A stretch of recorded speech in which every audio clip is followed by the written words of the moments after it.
Strategically, it is important for Russia because, one, it could mean expanding Russia's territory westward and taking Ukraine's territory by taking Donbas, using again this narrative of these ethnic Russians or the Russian speakers to sort of justify the invasion, which has been what we've seen for the last at least 3.5 years. In addition to this, though, beyond Donbas, Kherson, Mykolaiv, and Zaporizhia become very important for Russia strategically because it gives them greater access to the Black Sea. As you move westwards in that way, and then even into Odessa, that would essentially cut off Ukraine's access to the Black Sea. So Crimea has already been occupied and annexed for the last several years, as we know. But in addition, taking the Luhansk, Donetsk, Zaporizhia, and Kherson would allow Russia to essentially, I guess, strangle Ukraine, if you would. Arguably, we would say that actually Russia wants to take all of Ukraine, not just Donetsk. Russia has really showed no indication that it wants to stop this war once it acquires Donetsk and Luhansk. If this were the case, it wouldn't have launched a 2022 invasion. Really, as in the last 10 years, or especially since 2013-14, as we've seen increasing westward integration in Ukraine, and that is only, I guess, fired up, if you will, Russia's desire to keep Ukraine within its control. Donetsk and Luhansk are easier regions to keep it inside control because it has occupied these places since 2014. So it has been able to control them. It has put in, puppet governments. It has put in their own people there. It has built it in its own way. It is in many ways indoctrinating children, etc. Right? You see this. It's able to control these regions in a way that it would never be able to should it now take new territories.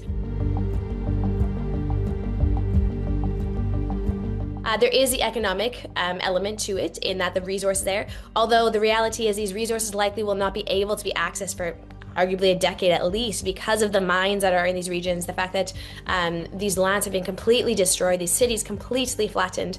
I was speaking with a soldier earlier today who just said, there's nothing left. It's just piles of stones left in some of these cities, like Soledar, Mariupol, Bakhmut. There's nothing there anymore because it's just simply stones. Again, there is, I think, the fear, and I think there's a lot of truth to the argument that should these regions be taken by force, Donetsk and Luhansk, or Donbas more largely, that this will only set the stage for further and additional invasions by Russia. And I think this is really important for the world to understand, is that when you validate or legitimize force being used to change the borders of a state in the 21st century, this only then legitimizes further changing of borders by force in the 21st century. And I think this is not a rabbit hole that we really want to go down. But I think the important question to ask, and I think is one Ukrainians are asking themselves right now, is what is the value of life as well?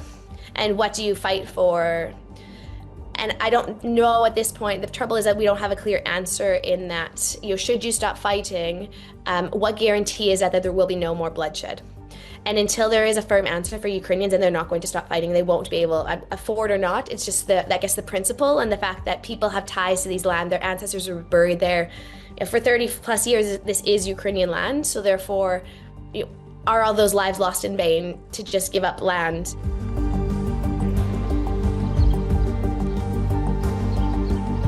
I think most important is to think about 2014, beginning with the Euromaidan revolution. Of course, we saw, from Ukraine's independence, stirrings and real strong sentiments about wanting to be part of the European Union and move towards westward integration. We saw this again in 2004 with the Orange Revolution, but even more importantly, we saw this in 2013 and 14, where Ukrainians repeatedly showed that they are willing to die, and many did in Kyiv on Maidan, showing that they are committed to their country following a European integration route rather than staying under sort of the control of the Russian government, whatever form that is. And so I think that really was a breaking point, and really where these sentiments started to stir, especially with the Russian government didn't want to let go Ukraine. Strategically, of course, because it serves in its eyes as a buffer zone before the West, but even more in a resource sense, right? Economically. Being under Russia's domain is good for Russia, definitely not what Ukrainians want, and definitely not good for Ukraine. But in Russia's eyes, letting go of Ukraine would essentially mean that it no longer is an empire that it once was. And I think that's a very hard fact for any losing empire to accept. Zaporizhia, Kherson, and then Mykolaiv towards Odessa would really be what Russia would want, is fundamentally closing Ukraine's access to the Black Sea. And so this would be an argument for why it's happy to just pause the border or the fighting now in order to acquire troops to continue. No, I think what's really important, what I've sort of said though, is just underscoring Ukrainians' voice in this. And I think last week was a real disappointment for many Ukrainians in the fact that their voices were not brought into the conversations. And of course, we don't know what went down in Alaska on Friday. And hopefully today, the conversation will be much more seriously involved with Ukrainians' views.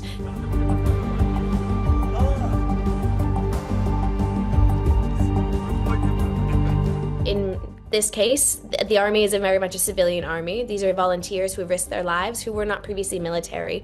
And so with this is that civil society plays a really important role here. They're the ones in many ways funding the war effort, with their own volunteer efforts, with their own capacities.